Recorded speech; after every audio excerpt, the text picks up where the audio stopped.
raspo con la espátula y veo que hay una impresión grabada en la pintura sobre la pintura que estaba allá en el cristal.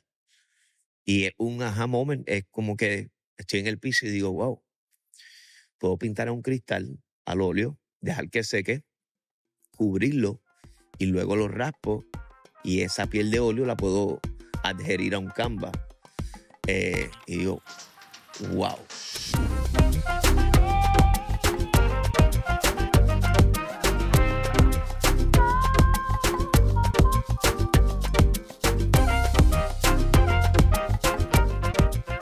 Ángel Otero, ¿cómo estamos, hermano? Todo bien, saludos. Hermano, un gusto, de verdad. Igualmente. Esta puede ser de esas entrevistas que mi niño interior como que estaba súper emocionado. Y creo que ha sido más divertido poder entrar como en tu proceso creativo y tratar de entenderlo. Mm. Porque uno piensa que entiende el proceso cuando ve la obra y después te das cuenta que el proceso literalmente en tu caso es al revés. Y ha sido como que medio trippy identificar, ver tu obra y llegar al estudio y decir, anda para el carajo, como que esto es la verdad, como que este es el taller. Así que agradecido. No, bienvenido y agradecido de esta invitación. Estás en Puerto Rico, estás en un regreso después de haber estado casi 20 años en Estados Unidos, entre Chicago y Nueva York. Sí. Así que yo voy a entrar bien de lleno a qué tenemos que entender de tus años creciendo en Bayamón Ujú. para conocer quién eres hoy en día. Bueno, mis años en Bayamón, vengo de una familia trabajadora. Mi mamá trabajaba en un banco, mi padre era vendedor. Estaban divorciados desde bien joven yo. Mayormente, pues quien me cría es mi abuela, que era un ser particular que se convirtió eventualmente en el núcleo mayormente de mi obra figurativa.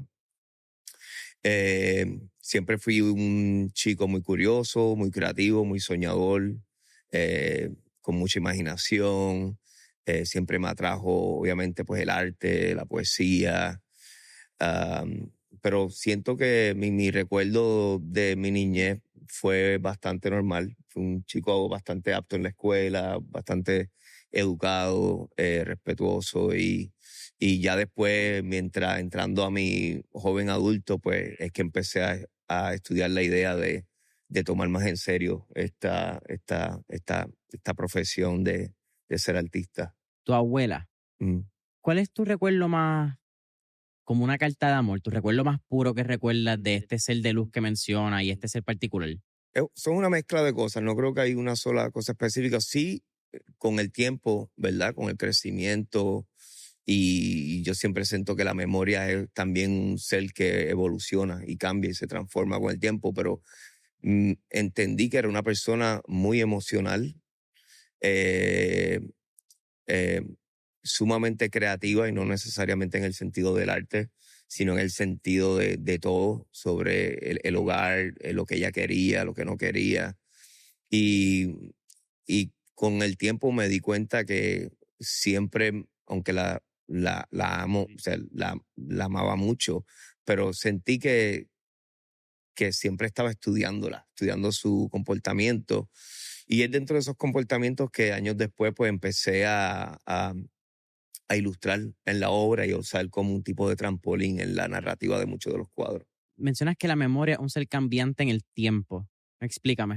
Pues mira, yo cuando expreso eso me refiero a, sabemos que las memorias que tenemos son momentos bien concretos que pasaron, que quedan en el pasado y quedan ahora con nosotros en nuestras mentes, en nuestros recuerdos.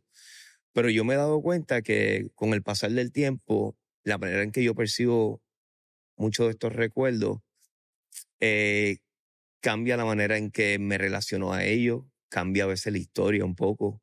De momento me doy cuenta que no, siempre pensé que era esto de color azul y no era azul, era rojo. Y eso me parece muy interesante humanamente. Y pues la memoria en ese sentido se ha convertido en el tema, en el núcleo de mi obra, de todo pues mi mundo creativo, es parte de esa relación con la memoria. ¿Cuál es la primera memoria que tienes con el arte? La primera que tengo, y sinceramente, fue en primer grado. Un profesor nos enseñó a dibujar un árbol en la pizarra. Y teníamos que imitar este árbol y las flores debajo del árbol. Y siempre siempre, igual y todavía hasta el sol de hoy, cuando visito museos y veo obras que me impactan por primera vez, me impacta eso. Y fue algo donde creo que a lo que más respondí fue ese misterio de cómo lo hizo y cómo pudo hacer eso y poder imitar eso. Y de ahí pues tengo otros recuerdos con el arte que viven, viven muy punzantes en mí. Yo diría uno de ellos que para mí es el que más llevo más de cerca. Fue mi primera visita a un museo, que fue el Museo de Ponce, donde por casualidad mi papá no entró conmigo al museo, pero recuerdo toparme con una exhibición que se llamaba Dos artistas, dos generaciones, algo así, donde exhibían a Francisco Rodón y a Arnaldo Roche Ravel. Y cuando yo me paro frente a la obra de este artista, Arnaldo Roche, una obra que se llama Soñando en Azul, no, lo único que, el mismo efecto, como esta persona pudo haber hecho algo así. Y era algo que rápido dije, yo quiero hacer algo así algún día. Y esa misma tarde llegar a mi casa de mi mamá y tratar de imitar lo que vi, que fueron hacer este tipo de frottage o de collage con hoja y planta. Este, esa curiosidad sobre el proceso creativo es lo que siempre he llevado conmigo hasta el sol de hoy. ¿Cuán importante es la curiosidad para el éxito del ser humano en general? La curiosidad creo que es un elemento sumamente importante porque es bien humano y es vulnerable. Y creo que todos debemos, no depende en qué campo estamos, debemos darle la oportunidad a la curiosidad de aprender, a la curiosidad de tratar algo y quizás fracasar.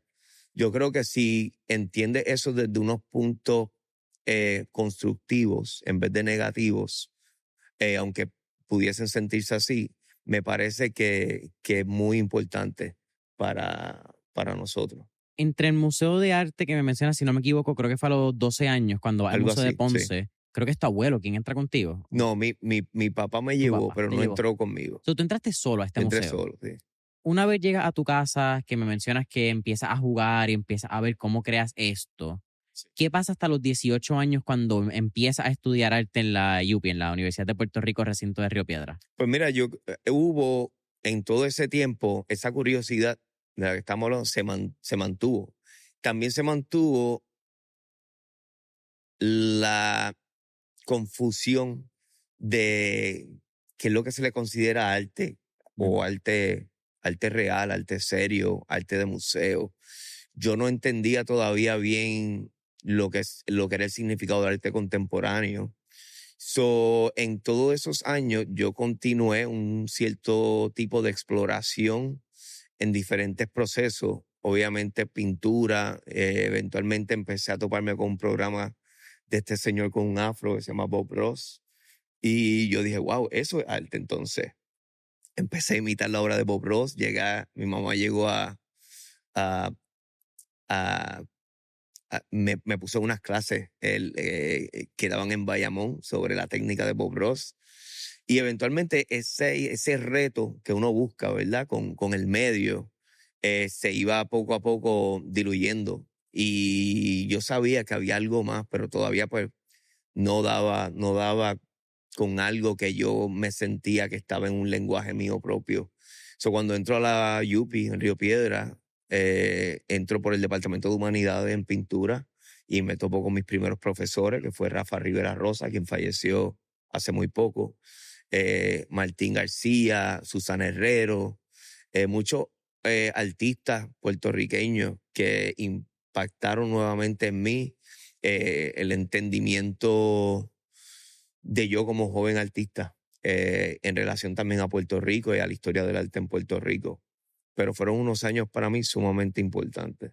¿Cómo fueron? Ser un artista bohemio en este centro Yo creo, que... yo creo que bohemio es la palabra que más pega, porque era como tú entrabas al campo de la UPI y estabas en otro mundo. O sea, los compañeros nos reuníamos en la plaza y hablábamos de los profesores, las clases, el arte, planeábamos encuentros con cosas del arte, caminar por allí tenía un cierto sentido de paz y creatividad, de sueño. Este, en realidad para mí fue un espacio muy, muy importante que eventualmente pues tuve que partir de ahí. Hablas de un espacio de creatividad y fíjate, yo creo que esta es la primera vez en el podcast que se abre un tema de quizás los sentimientos que evoca la Universidad de Puerto Rico si le quitamos su imagery, ¿verdad? Si le Ujú. quitamos la torre y todas estas cosas que evocan un sentimiento, pero que no necesariamente componen el sentimiento principal de la UPI. Y tú acabas de decir curiosidad, muchos elementos que mi pregunta también va, ¿cuánto tú crees que la inocencia aporta al desarrollo de esa curiosidad, de esa genuidad, autenticidad que tiene el estudiante de la UPI con Sí, su arte y con el soñar de que, mano, podemos hacer esto? aporta muchísimo. Yo creo que es un espacio de un sinnúmero diverso de mentes diversas, ¿verdad? Político, social, creativo. Y yo creo que al estar todos juntos dentro de esa energía y entrar con cierto sentido de ignorancia, ¿verdad? Pero con la idea de que por lo menos estás buscando algo. Me pareció para mí muy, muy efectivo. Tuve mis primeros mejores amigos.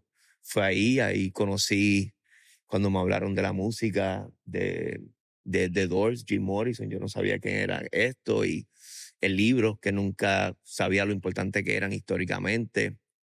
Me ayudó mucho a abrir mi mente, mi creatividad, mis posibilidades a cosas que eventualmente se convirtieron en bien importantes para mí, para lo que soy hoy día. En la UPI también sucede tu primer show. Sí, s- Háblame de eso. Sé que hay un post tuyo que voy a poner en el video que lo vean. Rubén Malavé, fundador de Rubén Galería Malavé, Guatibiri. correcto. $40, tu primero el dibujo en la pared. ¿Qué Sí, recuerdas? había unos talleres los miércoles en la UPI que los creaba Martín García de desnudo. Eran por las tardes. Él solía poner una música muy, muy, muy inspiradora, ya sea flamenco o otras cosas que seteaban el mood. Las luces estaban oscuras, excepto la luz del modelo o la modelo. Y tú podías llevar una libreta pequeñita como la que tú tienes, o podías llevar unos papeles grandes como lo que yo hacía. Y Rubén y Martín pues tenían la iniciativa, que para mí es algo sumamente hermoso, de al final del semestre crear una exhibición grupal. Y esta exhibición grupal de los dibujos de los talleres fue la primera vez que yo exhibo algo en una pared. Llevé a mi abuela, llevé a mi mamá, estaban muy, muy orgullosas de mí. Y cuando entro, que llegué medio tarde, nervioso, para cualquier artista esto es una experiencia sumamente simbólica. Y cuando entro, Rubén me da la noticia que mi obra era la única que se había vendido, o la primera, mejor dicho, y costaba $40. De hecho, la compré un artista que hoy día pues es amigo mío y su hijo es mi mejor amigo, se llama Orlando Vallejo, que yo no sabía que era un artista ni quién era él. Eso fue un momento rápido, pero como te digo, en cuestión de memoria, siempre se ha quedado conmigo. Y recuerdo darle las gracias y decir, wow, y si a usted le gusta el arte. Y él, bueno, sí, de eso vivo, eso es lo que hago. Y yo no sabía nada. Y ahí veo que su hijo estaba en una clase conmigo, que era Sebastián. Eh, Ahí es que lo conozco y yo, sí, nosotros estamos en clase. Y el que él lo comprara y saber que era un artista reconocido levanta este sentido de esperanza, ¿verdad? Uno como joven artista. Y son cositas que quizás para algunas personas pensarán que es una tontería, pero individualmente, para cualquier joven artista o no necesariamente joven, crea algo muy, muy poderoso en la idea de, ok, vamos bien, vamos para el próximo paso. Y fue una experiencia, ¿verdad? Para mí que siempre se lo he agradecido a Rubén, a Martín, a todo el grupo, o sea, compañeros míos de la UPI, pero esa fue la experiencia allí en Guatibiri. Eventualmente tú sales de la UPI. Entiendo que también hay una situación donde tu papá creía más en el artista que en actually, o en el arte que en el artista. No veía tanto una carrera de artista profesional serio desarrollándose Sí, a largo plazo. Entra a la industria de seguro. Estás, creo que son como unos 2, 3 años, algo así. donde menciona, y quiero hablar de esto, aunque ya lo hablamos previamente en cámara, que dices que no eras buen vendedor, pero eras un tipo que le caía bien a la gente y por eso te compraban los seguros, por eso trabajaban contigo. Y aunque tú digas que no eres buen vendedor, hay una buena venta en esta excusa de que no eres tan buen vendedor, pero si eres un tipo agradable. Háblame de eso, porque me relaciono mucho y creo que es bien genuino tu Sí, approach. pues mira, yo eventualmente mi padre, quien es alguien que pues yo respetaba mucho, respeto mucho y admiraba muchísimo y pues como al venir de una familia trabajadora con mucho desconocimiento de lo que son estos campos del arte creativo, la música, y obviamente pues sabemos muy bien que el arte tiene esa tendencia de tener ese, ¿cómo se dice? Ese maldecir de que te vas a morir de hambre, con esto no lo harás. En realidad es un campo sumamente competitivo y difícil de lograr el éxito en él. Pero mi padre, dentro de esa ignorancia muy, muy genuina y por el amor que me tenía a mí, pues empieza a empujar la idea de que yo tengo que ya empezar a trabajar y buscar mi diario vivir y pues eventualmente me salgo de la UPI y me convierto en agente seguro, ya que pues mi papá era agente seguro y estaba también conectado. Y comienzo a trabajar con él, empiezo a visitar varios clientes, a buscar clientes para mí, pero no tenía yo este tono de vendedor que es tan y tan específico cuando vas a comprar un carro, cuando vas a una tienda de tenis, a una casa.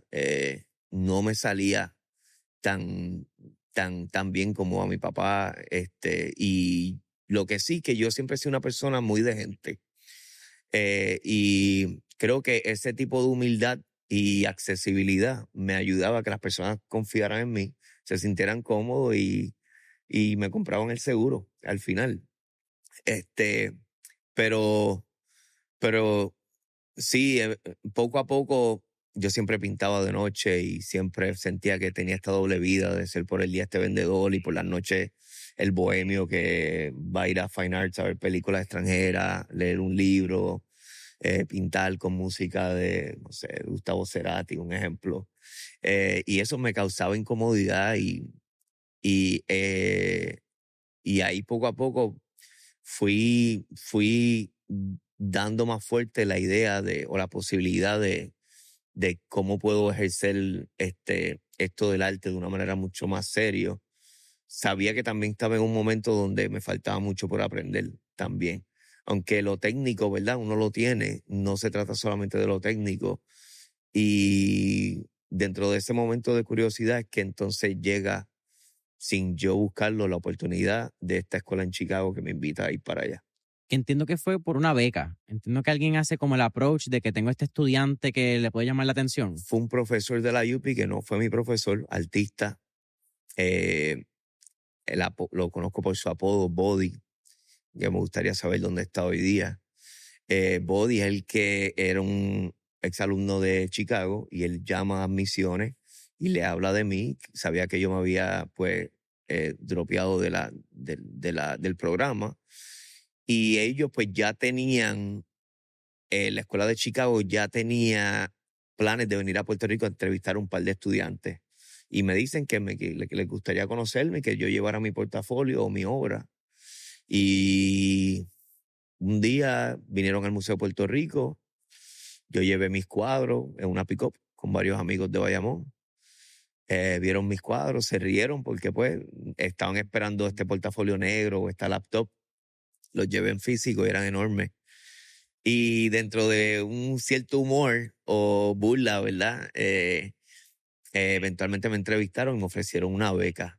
Y ese momento ahí fue que me empezó a dar la idea de, wow, y si renuncio a esto de los seguros y me voy para Chicago.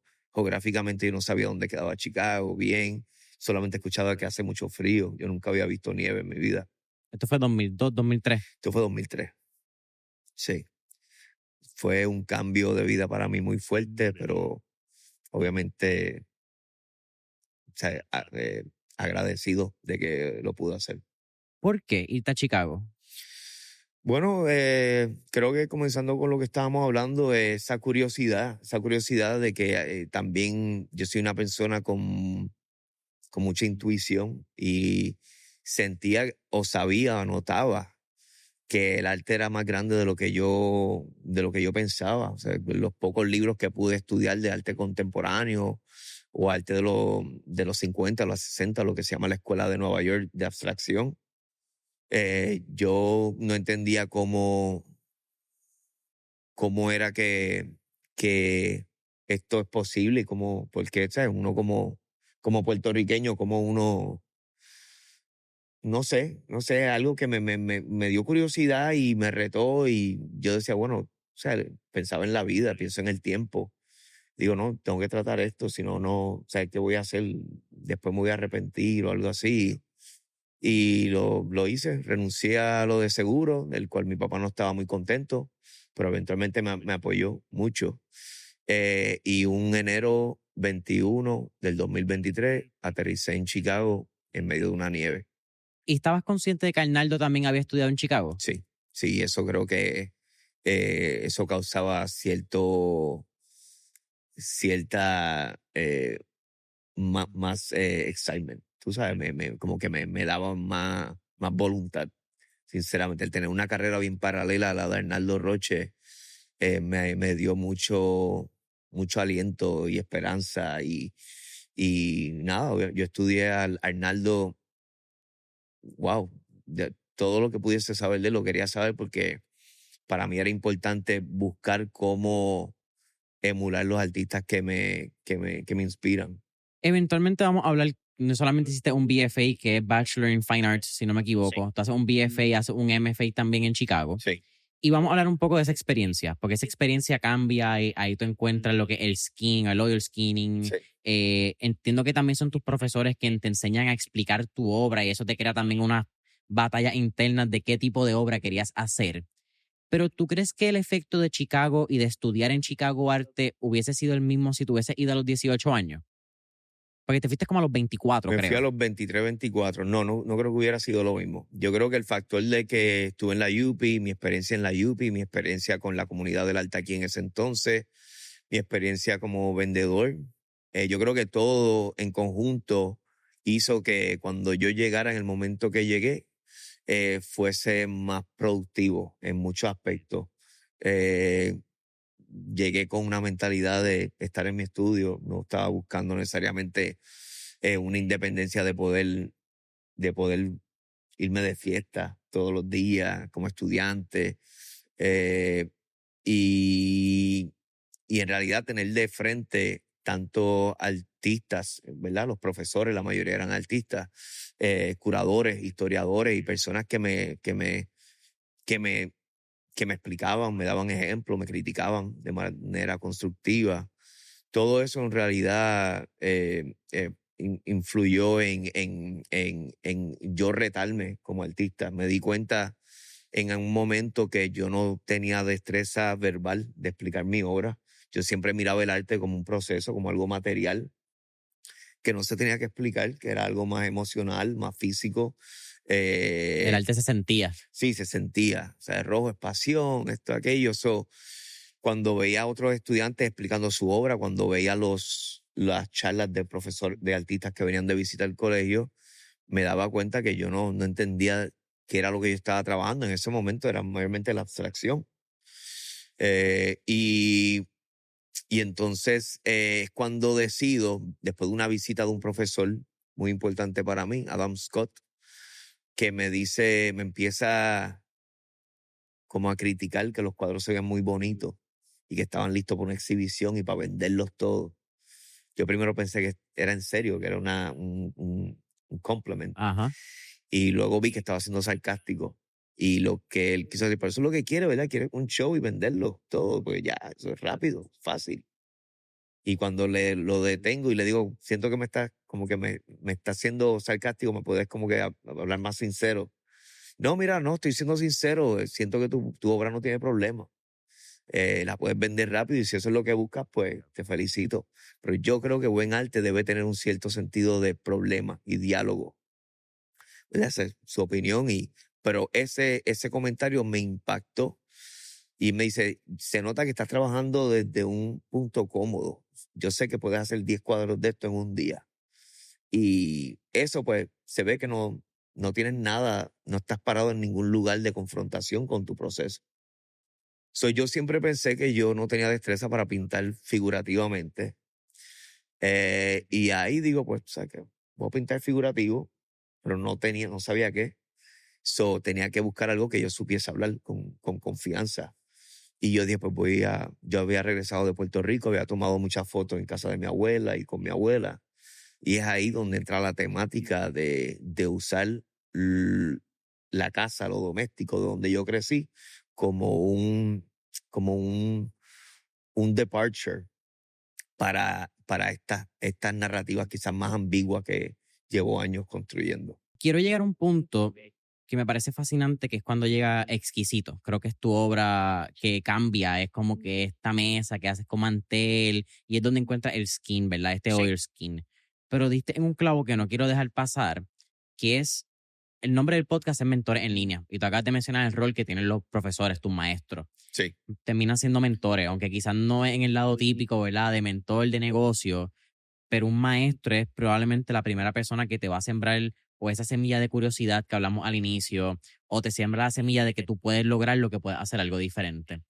Como artista, ¿cuán importantes son los maestros para ti? importantísimo. Y no solamente alguien con el título de maestro, yo creo que compañeros que han tenido ya la experiencia que estamos anhelando, jóvenes artistas, compartir ciertas palabras, ciertas experiencias, es sumamente importante porque obviamente pues tú puedes ya tener un cierto sentido o perspectiva de hacia dónde va o las decisiones que estás queriendo tomar como artista en tu obra y fuera de tu obra, en relaciones ya más en cuestión del mercado, la galería, el valor de un cuadro, etcétera, etcétera.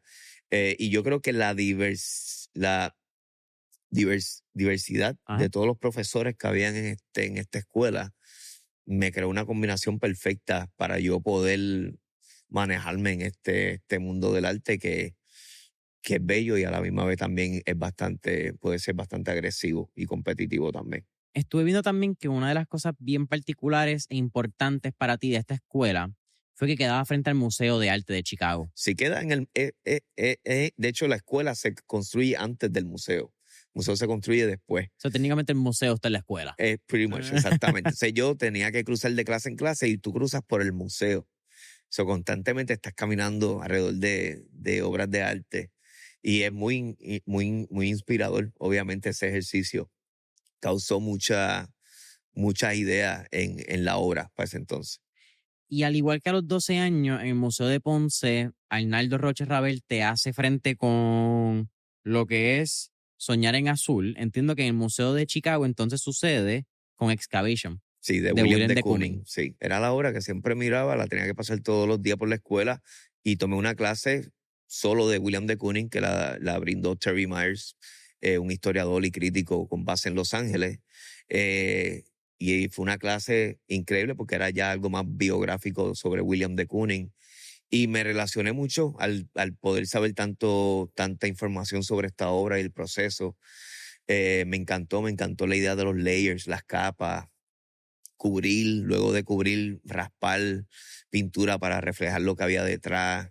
Eso en relación, aunque es una obra bastante abstracta, en relación a la vida de William de Kooning en ese entonces, me gustó. Creo que jugó un papel muy grande de inspiración en mi relación con mi propia obra. Eventualmente entonces llegamos a Exquisito, que es Sí, como esta primera obra que rompe con lo que te estaba diciendo Adam Scott, creo que es el nombre del profesor. Adam Scott, sí, el artista. ¿Cómo nace Exquisito? Porque también ahí salen unas curiosidades tuyas de, es la primera vez que utilizas un elemento de tu casa, Sí. surge a través de unas manchas de óleo que tú tenías como que esta nostalgia y este sentimiento en tu paleta que no querías botar y entonces Sí. terminas creando como que el resto de tu carrera porque te tropiezas con algo. ¿Cómo nace esa Sí, pieza? bueno, nace primero de ese reto con ese encontronazo con este profesor.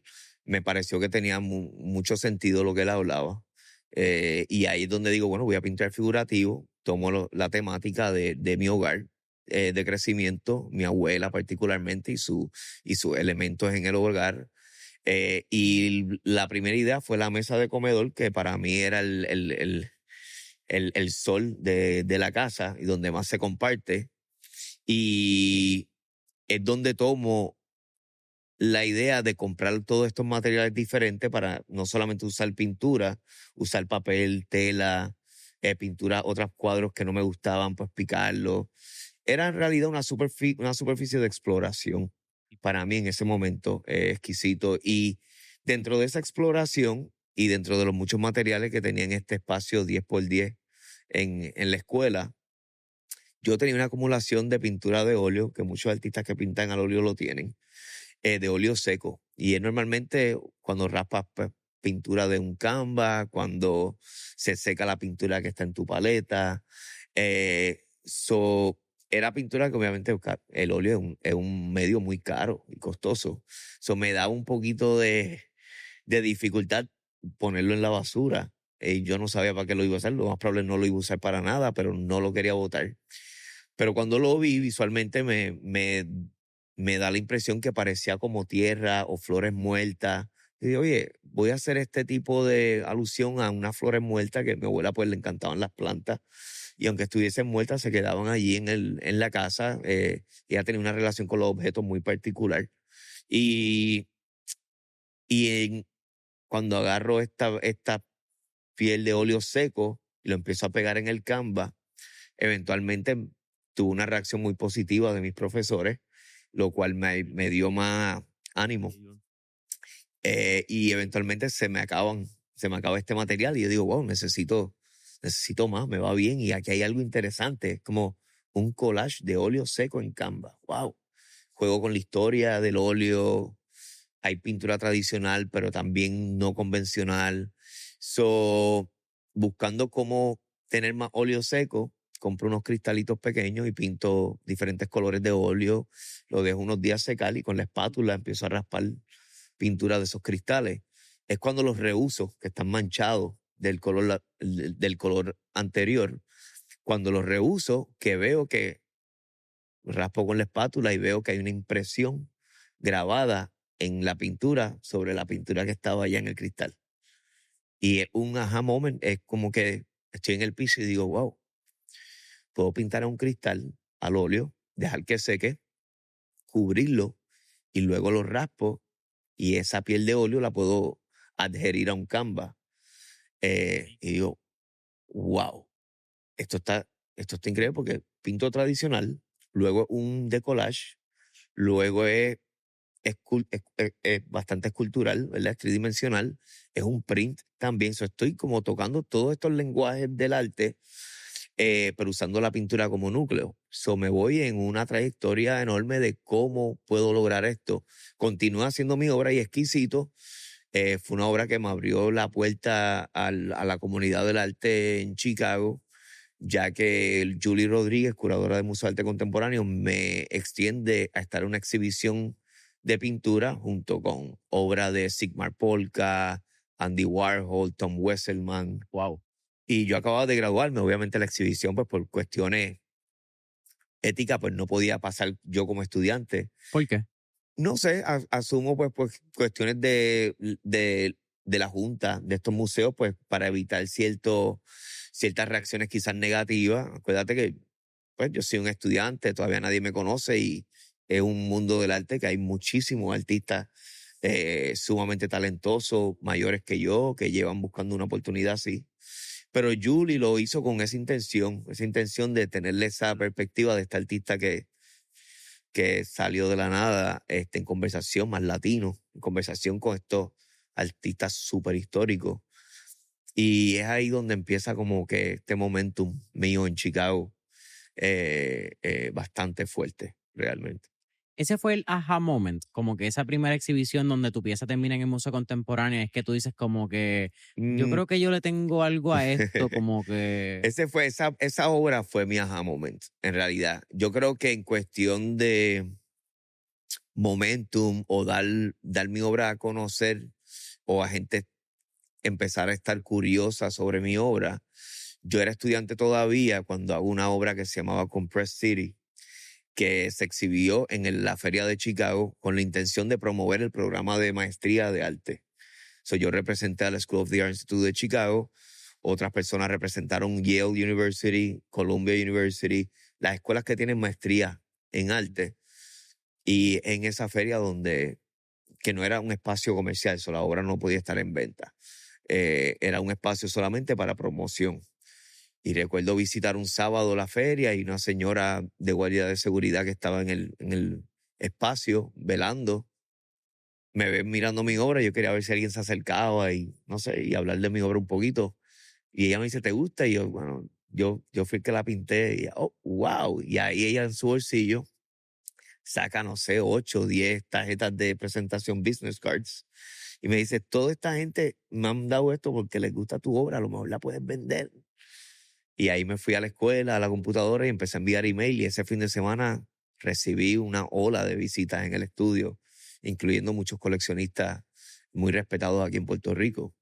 Y esa fue si pudiésemos usar la metáfora de la bolita de nieve rodando, ahí fue que todo, de ahí surgieron unas exhibiciones y muchas otras cosas más. ¿Cómo tú describirías tu arte antes de Adam Scott? Que Ujú. bueno, me acuerdo el nombre, no quería que se me olvidara Adam el Scott. nombre.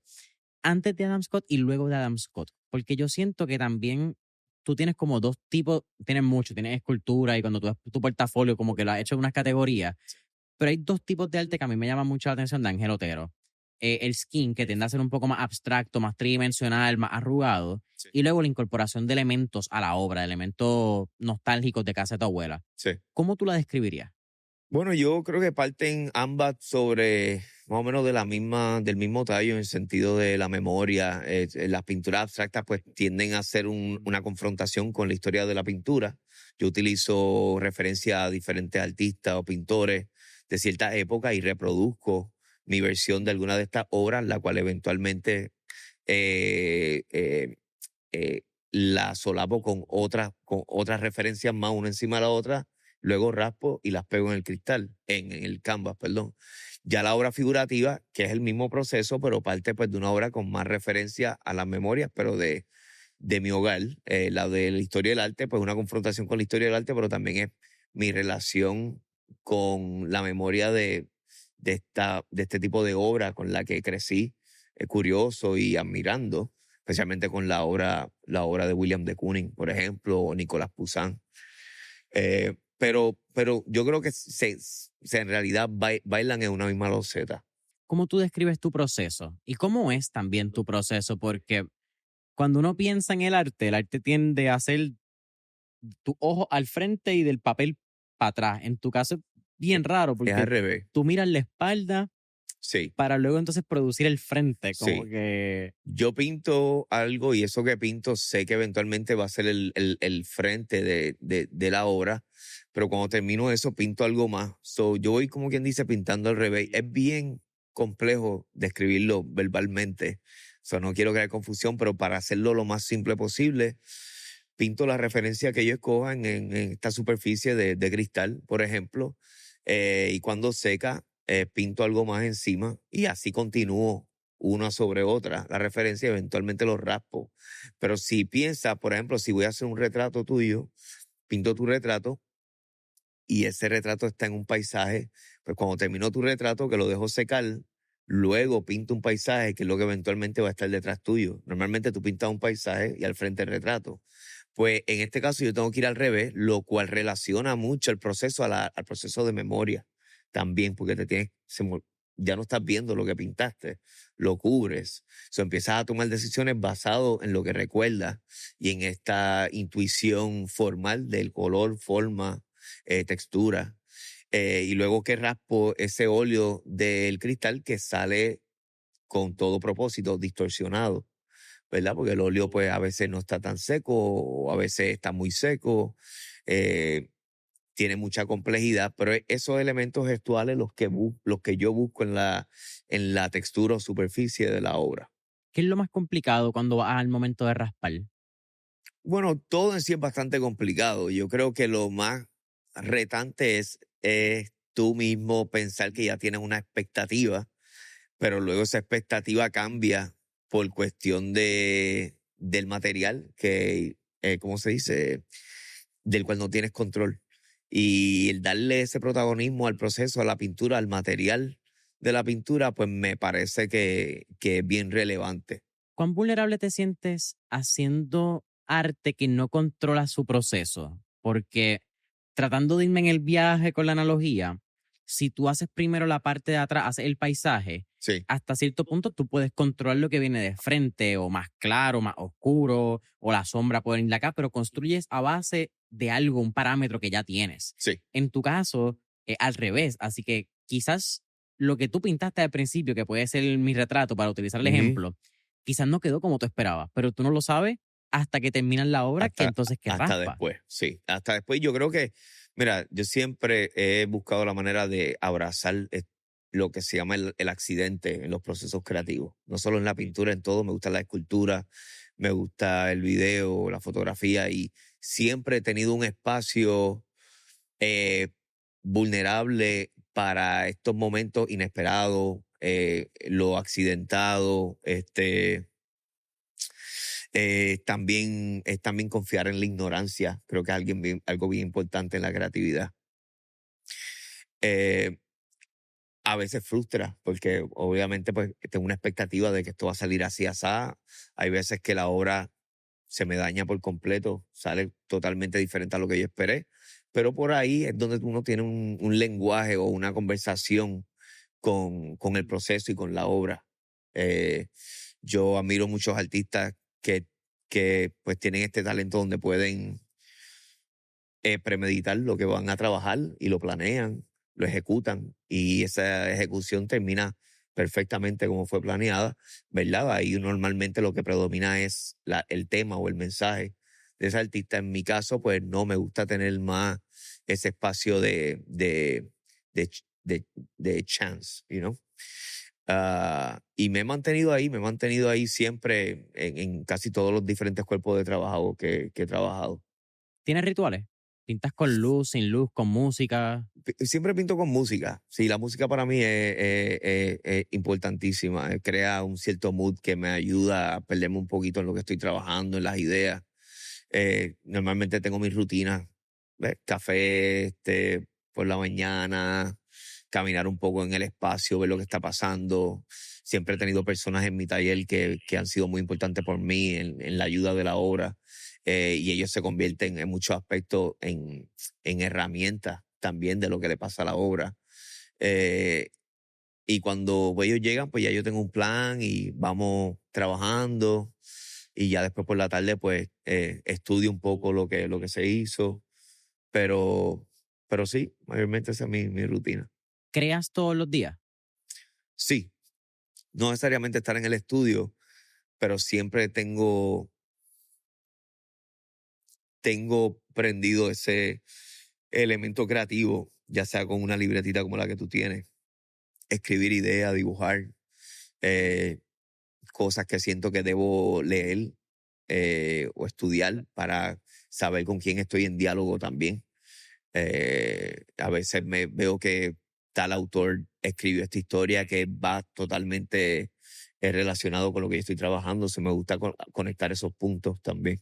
Algo que me llamó mucho la atención, Ángel, dentro de toda la investigación que estuve haciendo, donde me fui hasta un video que tiene del 2012 en Istambul, cuando estaba haciendo un show allá súper cool, by the Sí, way, es que varias de las entrevistas fueron por jóvenes. Fueron tú siendo mentor y tú aportando a programas fuera en el Bronx, no, en el barrio creo que era que estuviste. Creo que después está entonces en Chicago. El rol de tú dar para atrás a la comunidad, darle para atrás a jóvenes que les interese el arte, parece ser algo bien importante en tu vida. ¿Estoy en lo correcto? Y si estoy, ¿por qué? sí, sí, totalmente. Yo creo que porque pues me relaciono, me entiendo y para mí me es importante poder ejercer o extender, no solamente ayudar en el sentido de dar algo físico, pero extender mis experiencias con muchos, especialmente jóvenes artistas. Me gusta porque pues crea lo mismo que creo en mí muchos de estos profesores. O sea, ¿Qué es lo más complicado del mundo del arte para ti? yo creo que lo más complicado, bueno, depende de qué perspectiva estamos hablando, porque yo siempre he sentido que el mundo del arte es todo lo que pasa fuera de tu estudio. El arte es lo que ocurre en tu estudio. El arte, pues ya sabemos que crear tiene su propia complejidad individual del que lo hace, pero el mundo del arte, cuando ya tu obra sale afuera de tu estudio, es un espacio muy, muy complejo. Creo que todo artista tenemos la dicha de poder expresar lo que queremos expresar, de enseñar lo que queremos enseñar, tener un diálogo con nuestro mundo. Pero a la misma vez, pues hay un elemento económico, comercial en el mundo del arte que sabemos muy bien que a veces es bastante poderoso.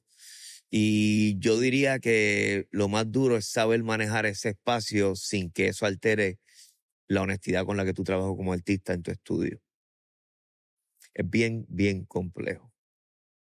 Sí, es como que eres artista, pero de momento eres el dueño de una compañía, ¿sabes? Que hace esto, que tiene un valor, que tienes que proteger.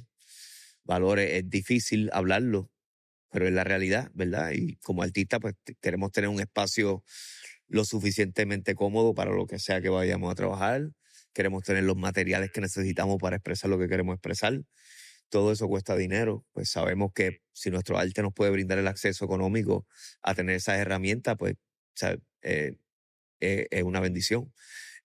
Pero a veces cuando ya entras en unos espacios y en unas relaciones mucho más fuertes donde tienes que ir para atrás y para adelante con personas sobre relación a tu obra, cómo se vende, para dónde va, eso es complicado. No quiero entrar en cifras, porque entonces nos vamos en un juego bien vanidoso Ujú. que a la gente le encanta y Sí, a mí no entonces me gusta mucho por hablar de las eso, cifras. y el que hace una buena investigación y quiere encontrarlo, lo va a Pueden encontrar, verlo, sí, correcto. sí. ¿Cómo eso cambió tu perspectiva sobre tu trabajo, no en términos de la pieza del arte, sino tu trabajo y tu rol como artista? Lo que acabas de mencionar de la compañía. Pues entonces ya Ángel Otero no es solamente artista, y no es el artista plástico contemporáneo puertorriqueño. Ahora Ángel Otero tiene responsabilidad económica, es el CEO de Ángel Otero Sí. LLC, tienes relaciones corporativas, tienes clientes que complace él. Como que eso cambia tu sombrero. Puede alterarlo en ciertos momentos y hay que estar constantemente echarse para atrás y poner los pies en la tierra y bajar un poco a lo que es la prioridad aquí, que es el arte de cada uno. Pero creo que de manera positiva he sabido manejar, balancear esas dos partes de lo que es el arte.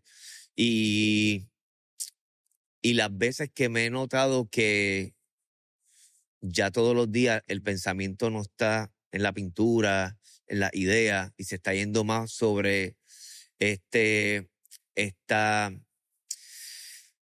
cuál es la mejor manera de proceder con ciertas relaciones, ciertas oportunidades, ciertas decisiones económicas. Pues cuando veo que estoy muy metido ahí, pues tengo que parar, echarme para atrás y buscar la manera de volver a entrar en el mundo que es en el mundo que quiero estar. El mundo creativo, el mundo de mis ideas, de mi imaginación. ¿Qué lección sobre el mundo del negocio del arte has aprendido y no te la enseñó la universidad? Wow. Hay muchas cosas y aquí pudiésemos entrar en otro buen rato de conversación. Eh, y estos son temas que yo creo que hay artistas que no les resulta nada de interesante hablarlo. Hay otros que lo hablan mucho más.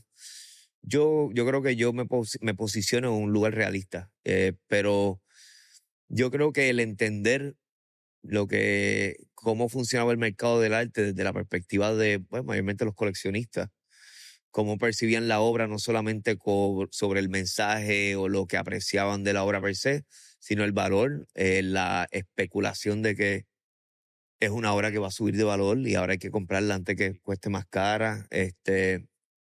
Yo poder ver eso y entender, o estudiarlo, mejor dicho, estudiarlo calladamente, ¿verdad? De mi perspectiva, me, me ayudó a poder entender ciertas decisiones que he tenido que tomar, ¿verdad? Hay obra mía que yo adquiero para atrás, la compro porque la quiero tener y coleccionarla porque la vendí hace muchos años y salió en subasta.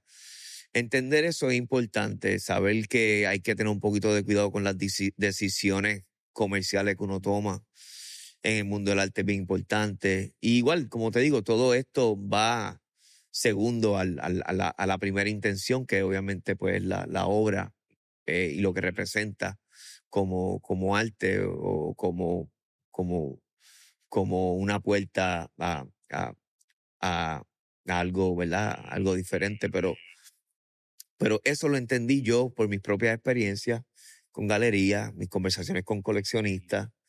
So, pude aprender a tener un manejo bastante claro de qué debo y qué no debo hacer en mis decisiones artísticas en cuestión de fuera del estudio.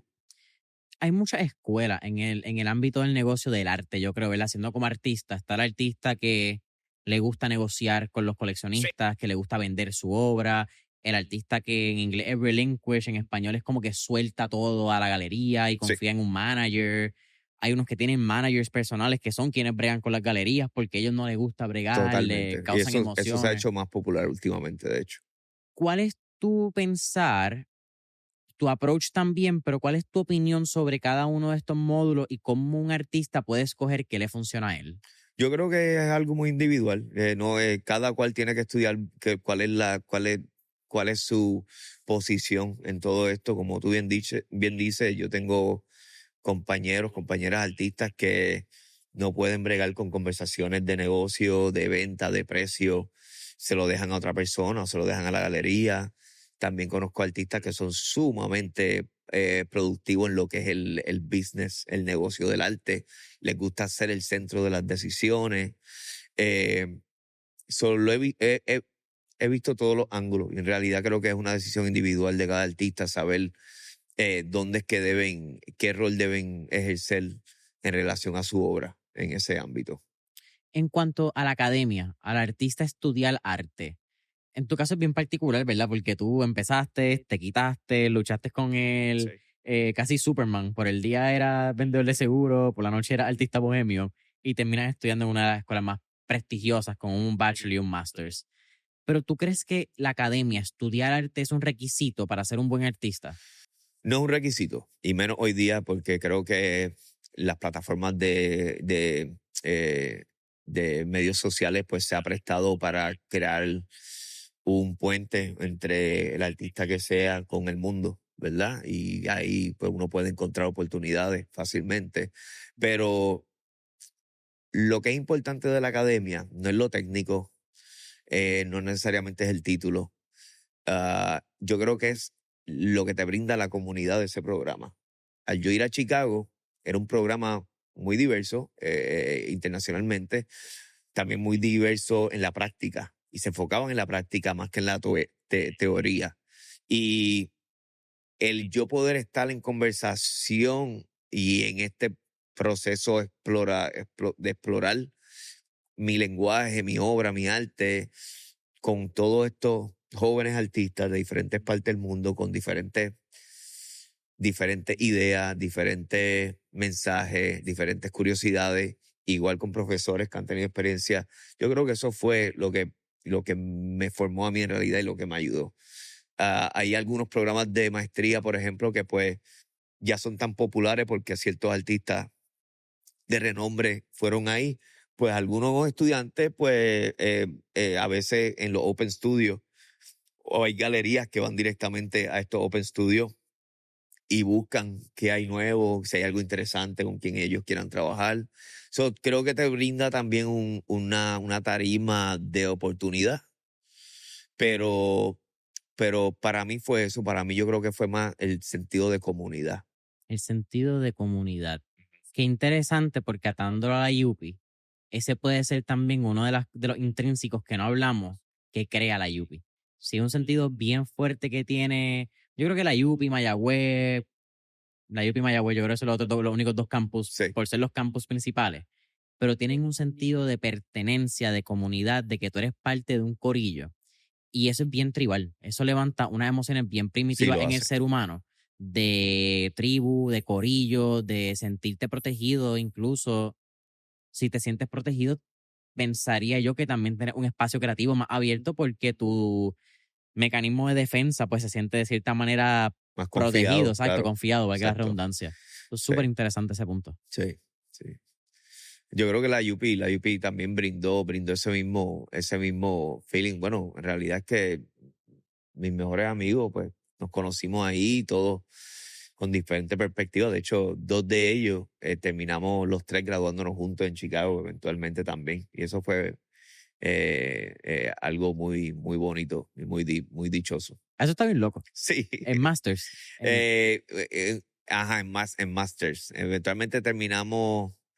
Sí, sí, exacto, los tres en Masters, en diferentes, bueno, uno de ellos en pintura y otro más como en video, instalación. Redes sociales, mencionaste ese tema también hace unos minutos. Sí. ¿Cómo tú las ves? Porque sin duda alguna le prestas atención, tienes una estructura, tus posts están bien diseñados, cuando publicas un reel lo publicas bien hecho, como Pido que, mucha ayuda. En realidad mi conocimiento tecnológico es horrible. ok, Mi talento tecnológico, soy malo escribiendo emails, soy malo escribiendo en el teclado, pero tengo un grupo de personas que pues son aptos y me ayudan muchísimo. Creo que las redes sociales es una plataforma importante, no necesariamente, obligatoriamente no es necesaria, pero es sumamente importante y igual también creo que es una navaja de doble filo, así como pueden ser bien productivas, pueden ser también bien dañinas en muchos aspectos diferentes. Y las trato de usar de la mejor manera que pueda, pero también le tengo mucho respeto, porque es cierto que es como un cierto hoyo en el que te puedes ir y encontrarte con diferentes emociones que te puedes comparar a muchas cosas y afectar eventualmente tu vida real. estamos en estudio, estamos en Puerto Rico. ¿Cuánto protege este espacio? Muchísimo, muchísimo. No traigo a casi nadie aquí. Es mi espacio más íntimo. Aunque sí soy una persona bastante accesible, en realidad, pues soy bastante celoso con quién viene y a quién presento, y no por cuestión de esconder nada. Es solamente porque pues me gustan las energías lindas y a veces pues no tenemos control de, ¿verdad? De cómo la gente que viene, con qué intenciones viene o con qué energía viene. So, tiendo a editar lo más que pueda las visitas y las personas que vienen al estudio. ¿Cuán importante es la energía al momento de terminar una pieza? Como que tú piensas que la energía con la que tú pintes se transmite a la pieza y eso eventualmente transmite una energía a quien la ve. No sé si tan directamente, pero me gustaría pensar que sí, que la energía pues se transmite en algún modo en la obra. Creo que tu, tu presente o el presente en tu vida, lo social, lo político que pasa alrededor tuyo, indirectamente o directamente influye en lo que estás trabajando. Eh, Trato de estar bien aware de eso, cómo trabajo la obra, pero no siempre, ¿verdad? No siempre. Yo creo que lo más lindo es la libertad que tiene el arte de que el espectador tiene el acceso y la potestad de percibir la obra como guste. Eso me parece muy liberal, muy lindo y muy humano. Me gusta, es de las partes que más admiro de poder hacer arte. Si estudiamos un poco tu arte, me digo un poco porque creo que a la que entra a Instagram debería identificar un par de cosas bastante rápido. Hay unos elementos de tu pasado que tienen mucha relevancia. La silla, el sofá, la bañera. Y más reciente, creo, los últimos quizás 5, 6, 7 años, ha sido la ola. Ujú. ¿Cómo has desarrollado y cómo han evolucionado cada uno de estos elementos, atándolos con la nostalgia, la memoria que evoluciona, y cómo han evolucionado en el arte tuyo? Bueno, todo ha sido bastante orgánico, en realidad. Yo, como te dije, pues confío mucho en mi intuición, confío mucho en mi curiosidad. Los elementos domésticos a los que yo hago referencia, pues son elementos que yo tenía en mi casa, y los uso como un puente entre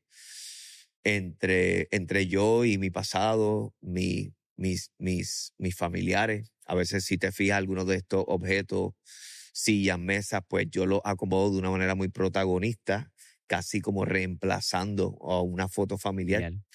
La Eh, silla encima del sofá me fascina. Eso pues obviamente es una referencia. Mi abuela siempre durmió en el sofá y pues eso para mí era una de muchas curiosidades que se convirtieron en inspiración.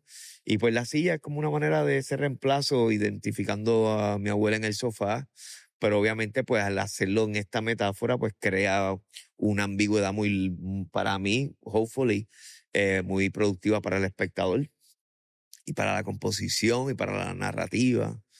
Y es por eso que uso estas referencias mayormente. ¿Hay alguna obra que considere una carta de amor al pasado? Yo creo que Exquisito es una pieza que realmente fue como una carta de amor, una carta también de cuestionamiento, de dónde yo vengo, quién soy, qué es lo que digo, qué me hace lo que yo soy, puertorriqueño, el nieto de Avita, el hijo de Ángel, y, y me tomó muchos años entenderle porque yo estaba trabajando eso, ¿verdad? Mi relación con estas cosas. Yo me aferro mucho a muchas fotos de mis familiares. Mi abuela tenía una relación con los objetos bien particular. Muchos de sus libros, que mayormente eran libros de oración, estaban llenos de fotos, porque las fotos, al estar dentro de los libros de oración, protegían a los que están en esas fotos. No votaba nada, todo era bien particular, todo tenía esperanza de seguir siendo el sofá, la cama. Y esa relación al objeto, esa relación de que debemos aferrarnos a algo porque tiene una conexión con algo pasado y por eso no lo dejamos ir, me gusta poéticamente, me gusta socialmente y para mí como identidad me tiene mucho sentido. ¿Qué le diría a un joven puertorriqueño que sueña con ser artista pero no sabe por dónde empezar? Yo creo lo primero es la obra. Yo creo que también hemos usado esta palabra bastante hoy en la entrevista. Curiosidad. La curiosidad es bien importante, ¿sabe? Seguir retándose, ver otros artistas, estudiarlo, estudiar su obra, pensar también en buscar las posibilidades de crear comunidades, ya sea aquí o fuera de Puerto Rico. Yo creo que esas son las herramientas más importantes para uno ir poco a poco buscando quién tú eres como artista. Ángel, al final de Mentores en Línea siempre hacemos 4 preguntas de fuego, así que vamos para encima. ¿Cómo es eso? Son 4 preguntas de fuego como si fuese rapid questions. All Esa right, es la, let's do, vamos allá, dale. la primera. Si tuviéramos la oportunidad de estar en la película de Back to the Future y tener un DeLorean, ¿a qué época, década o periodo histórico te gustaría ir y por qué? Me gustaría ir a 1950 y algo a Nueva York, donde estaban los abstractos expresionistas, escuchar sus conversaciones en una barra. Ahí entra Jackson Pollock, más o menos, De esa es la Jackson época. Pollock, sí, esa época. Es que escuché la anécdota de que dijiste que era tu artista contemporáneo Sí. favorito y se rieron de ti. Sí. It was very funny.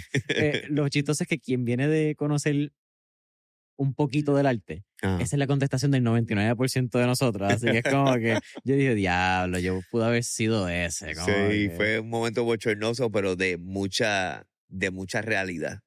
Porque si te fijas, pues me estaban preguntando artista contemporáneo favorito y yo digo Jackson Pollock, que más que muerto no puede estar, es de los 50 pues no entendía lo que era el sentido de la referencia a arte contemporáneo. Fue ahí que me choca la realidad de que, wow, tengo que ponerme al día a entender esto, o sea, eso fue mi primer día de clase, literalmente. un enero frío de Chicago. Sí, fríísimo, de hecho. Segunda pregunta. Ah, Tenemos un playlist en Spotify que se llama Mentores en Línea, el playlist, ok. donde tenemos todas las canciones que motivan y pompean a nuestros entrevistados.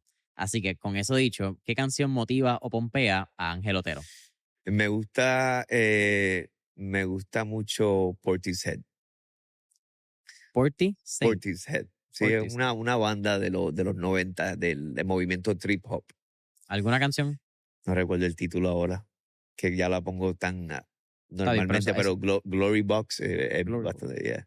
Cool. Sí, es que ya en las últimas entrevistas también me están dando mucho artista y estoy como que una canción, no 4 artistas flacas. Como que no. Tercera pregunta, Ángel. ¿Qué 3 libros le recomendaría a nuestra audiencia? Bueno, 100 años de soledad, El túnel y El perfume. The Perfume. El perfume, El perfume. sí. El perfume. Boom. Ángel, ¿cuál te última pregunta? ¿Cuál sería tu último tip o recomendación para nuestros escuchas? Bueno, creo que estar atento a personas como tú y lo que tú estás haciendo aquí, yo creo que estás creando un puente sumamente constructivo para nuestra comunidad, para Puerto Rico. Igual como tú, hay muchas personas allá afuera creando estos puentes, no solamente en podcast, en otro tipo de herramientas. Y creo que buscar entender eh, eh, mm, lo que estamos construyendo como cultura hoy día para poder pues, batallar todas las cosas tan fuertes que están pasando mundialmente, sea en libros, sea en podcast, para mí me resulta que es bien, bien positivo. Hermano, un gusto, un Gracias, honor. en verdad te felicito. Vos. Oye, que en verdad, gracias a ti. Mi niño chiquito está súper agradecido, Un no sabes placer, en cuánto realidad que es. fue un placer. No solamente estar en el estudio, como que la entrevista, hacerla posible. Valoro muchísimo tu tiempo. Sé que Gracias. tienes una agenda súper ajetreada con, no lo hablamos, pero shows has hecho en España, en Estambul, Estamos Hong por todos Kong, lados. Suiza, Londres, Nueva York, you name it. Así Yeah. que agenda ajetreada tienes de más. Agradezco tu tiempo, hermano. Gracias, gracias. Y Gracias, gracias. Jason. Éxito.